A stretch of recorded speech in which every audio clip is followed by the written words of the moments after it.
Bienvenue sur Lucien et Rébus, votre chaîne dédiée à explorer l'envers du décor, à poser les questions que personne n'ose poser et à dévoiler les vérités qu'on préfère cacher. Aujourd'hui, nous abordons un sujet capital, une véritable bombe à retardement. Pourquoi y a-t-il de plus en plus de cas de cancer dans le monde? Est-ce une fatalité ou un système délibérément orchestré? Préparez-vous, car ce voyage dans les coulisses du cancer risque de bouleverser tout ce que vous pensiez savoir. Commençons par un fait glaçant. En 2023, l'OMS a signalé que les cas de cancer avaient doublé en seulement 2 décennies. À ce rythme, d'ici 2040, le cancer deviendra la principale cause de décès dans le monde. Officiellement, les raisons invoquées sont le vieillissement de la population, des diagnostics plus précis, et une augmentation des facteurs de risque tels que le tabagisme ou l'obésité. Mais, réfléchissons un instant. Comment expliquer que des cancers autrefois rares explosent? Cancer pédiatrique, cancer hormonodépendant chez les jeunes adultes, cancer précoce lié à des modes de vie modernes. Regardons autour de nous. Chaque objet, chaque aliment, chaque produit que nous utilisons quotidiennement est un cocktail de substances chimiques. Ces produits, souvent introduits sans réelle évaluation à long terme, sont-ils les vrais coupables? Prenons l'exemple des plastiques. Non seulement ils polluent notre environnement, mais ils s'introduisent dans notre organisme sous forme de microplastiques. Une étude publiée en 2024 a révélé que les microplastiques ne se contentent pas de passer dans notre système digestif. Ils pénètrent dans nos organes vitaux, y compris le foie et les poumons. Ces particules sont souvent associées à des perturbateurs endocriniens qui modifient notre équilibre hormonal et augmentent le risque de cancer comme celui du sein ou de la prostate. Passons aux pesticides, un autre poison moderne. Le glyphosate, présent dans 90% des cultures mondiales, est détecté jusque dans nos urines. Les agriculteurs exposés à long terme montrent un taux alarmant de cancer, notamment le lymphome non-hodgkinien. Pourtant, les gouvernements continuent de fermer les yeux. Pourquoi? Est-ce parce que les lobbies agrochimiques exercent une pression énorme sur les décideurs politiques?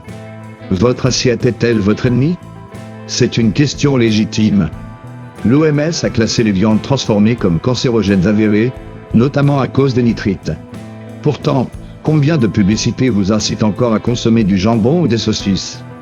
Les édulcorants artificiels comme l'aspartame sont également dans le viseur. Une étude de 2023 menée sur des milliers de consommateurs réguliers de soda light a démontré une augmentation significative des cancers du foie. Et que dire des aliments ultra transformés? Ces produits, souvent pauvres en nutriments mais riches en additifs, favorisent non seulement l'obésité, mais également l'inflammation chronique, un terreau idéal pour le développement du cancer. Avec l'arrivée de la 5G, les téléphones portables, les tablettes, les objets connectés, nous vivons dans une mer d'ondes électromagnétiques.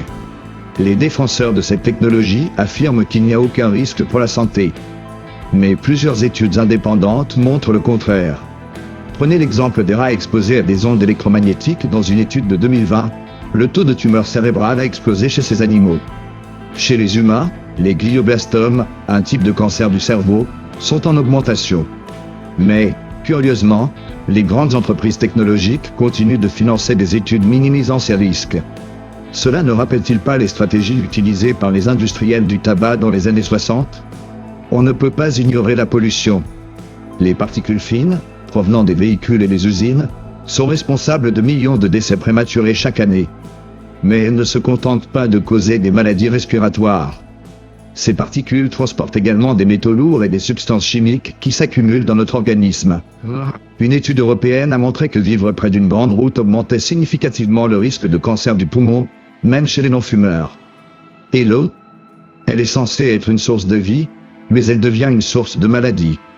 Une analyse récente a trouvé des résidus de pesticides, d'hormones et même de microplastiques dans l'eau potable de plusieurs grandes villes.